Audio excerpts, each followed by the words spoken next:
So mga tol, kung matatandaan, sunod-sunod nga po ang post ni Ryan Garcia sa kanyang social media account at mga weirdong sagot niya sa interview sa kanyang noong mga nakalipas na araw. Kaya marami ang nagsasabi na may mental health umano si Ryan Garcia. Pero kahapon nga lang po mga tol, sinabi ni Ryan Garcia na titigil na daw siya mag-post at lalayo muna sa kanyang social media account hanggang maglaban daw sila ni Devin Haney sa April 20. Paghahandaan na lang umano niya si Devin Haney at ina-knockout daw ito. Samantala, wika naman ni Oscar De La Hoya sa isang interview, makukuha umano ni Ryan Garcia ang knockout win kay Haney. Hindi daw pwedeng i-underestimate itong si Ryan Garcia. Interesting umano ang laban na yan at alam daw ng karamihan mga tol, sa tuwing lumalaban daw si Garcia, napaka-exciting umano ang laban nito. So mukhang okay na nga po itong si Ryan Garcia at Oscar De La Hoya.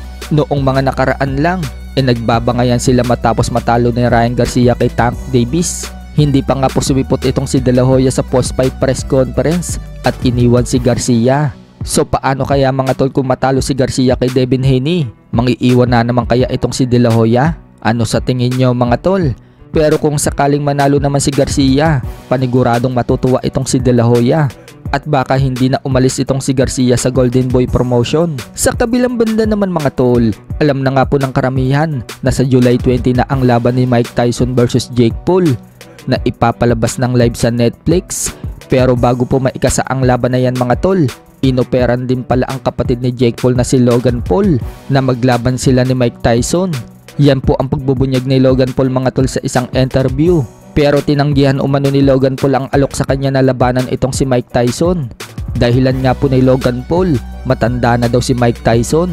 Pero noong tanungin si Logan Paul kung kaya niyang talunin si Mike Tyson, matapang na sumagot si Logan Paul at sinabi niyang oo. Kaso nga lang, matanda na daw talaga itong si Mike Tyson. Sa kabilang dako naman mga tol, fake news daw ang kumakalat na Terence Crawford versus Chris Eubank Jr. Yan po ang paliwanag ng trainer ni Crawford na si Bomac. It's fake news, man. I don't know who put that out there.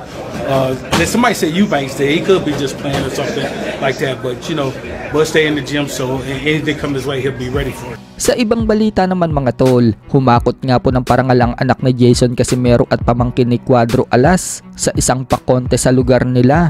Pero isa sa pinakapansin-pansing nakuha niyang parangal mga tol, ang best sportswear. Nakasuot kasi ng boxing wear itong pamangkin ni Cuadro Alas habang daladala nila ang belts ni Cuadro Alas at pinatugtog pa ang music sa entrance ni Casimero. Kaya nag-ala Cuadro Alas ang datingan ng anak ni Kuya Lods.